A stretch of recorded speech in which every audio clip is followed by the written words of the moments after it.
अस्सलाम वालेकुम दोस्तों। मलहमतुल कुबरा तारीख़ इंसानी की सबसे बड़ी जंग। अब इससे कोई इनकार नहीं कर सकता। जो अहले किताब हैं, अहले किताब के मानने वाले हैं, मुसलमान हों, ईसाई हों, यहूदी हों, सब मानते हैं कि एक सबसे बड़ी लड़ाई दुनिया में होनी है।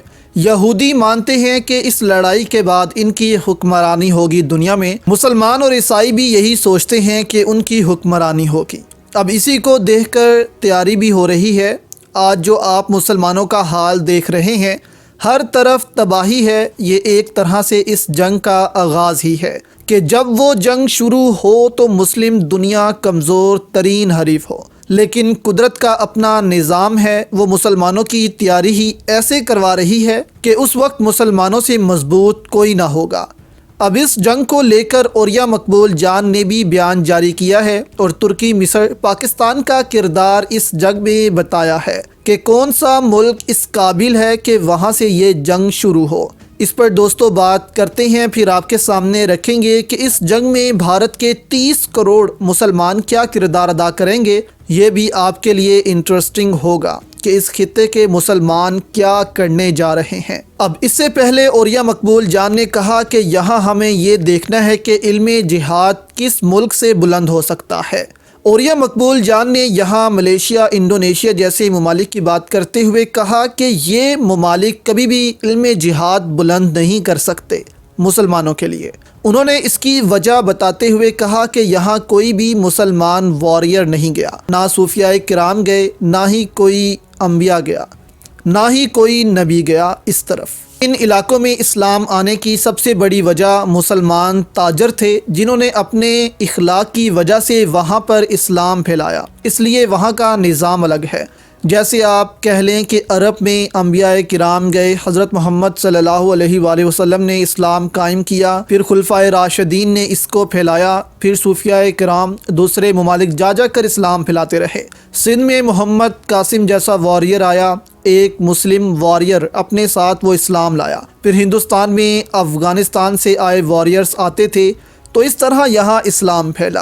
तो सबसे पहले ओरिया मकबूल जान ने मिस्र की बात की कि मिस्र में इस वक्त एक सेकुलर गवर्नमेंट ही मौजूद है। मिस्र में जब जब कोई इस्लाम के करीब लीडर आया है, इसका खात्मा कर दिया गया, इसका तख्ता उलट दिया गया। तो इस पर ओरिया मकबूल जान कहती हैं कि बहुत मुश्किल है कि मिस्र से अब मुसलमानों के लिए आवाज़ बुलंद हो जिहाद की। फिर उन्होंने तुर्की की बात की कि तुर्की में भी इस वक्त सेकुलर आइन है, जिसको एर्दोगान जैसा इस्लाम के करीब लीडर भी नहीं मिटा सका, क्योंकि वहाँ की आधी आबादी सेकुलर है। वहाँ मस्जिद है, तलावतें भी होती हैं, लेकिन मस्जिद के 100 गज की दूरी पर शराब खाना भी खुला हुआ है, मसाज सेंटर भी खुले हैं।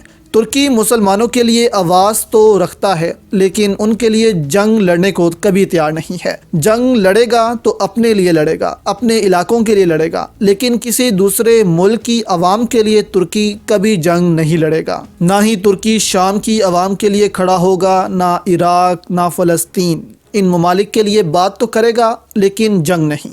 तो इस पर उन्होंने कहा कि मुश्किल है तुर्की के लिए भी कि वो मुसलमानों के लिए इल्मे जिहाद बुलंद करे। फिर उन्होंने पाकिस्तान की बात की और कहा कि पीछे बचता है पाकिस्तान। अब यहाँ उन्होंने कहा कि मगरिब का प्लान है कि इस खित्ते को कभी भी पुरअमन नहीं रहने देना, नहीं तो यहाँ ऐसे ममालिक मौजूद हैं जो माशी तौर पर इतनी तरक्की कर सकते हैं कि अमेरिका के लिए ही ख़तरा बन सकते हैं। यहाँ उन्होंने चीन, भारत का नाम लिया और कहा कि अमरीकी कहते हैं कि हम इतने भी पागल नहीं कि हमें मालूम नहीं कि भारत की माशत भी हमें नुकसान पहुँचा सकती है। तो एक तरफ अमेरिका भारत का इत्तेहादी है, तो दूसरी तरफ इसकी माशत से डरा हुआ है और इसीलिए भारत को कभी चीन और कभी पाकिस्तान से लड़वाता रहता है।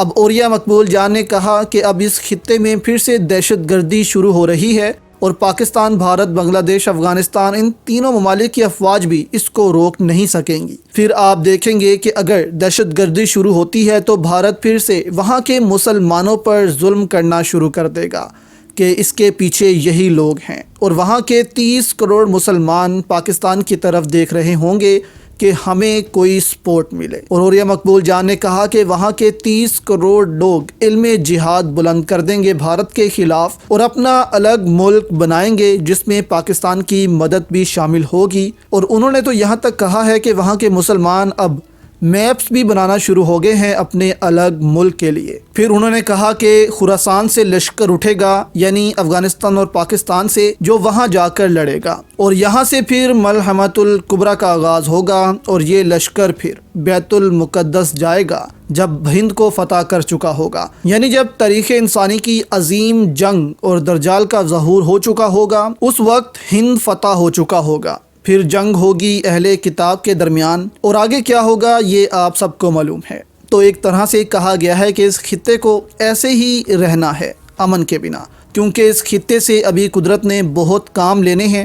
اور اوریہ مقبول جان بھی کہتے ہیں کہ جہاں جنگیں ہوتی ہیں وہاں برج خلیفہ یا بڑی بڑی عمارتیں نہیں بنا کرتی، بلکہ جنگ کے میدان سجا کرتے ہیں۔ آپ کی دوستو اس پر کیا رائے ہے؟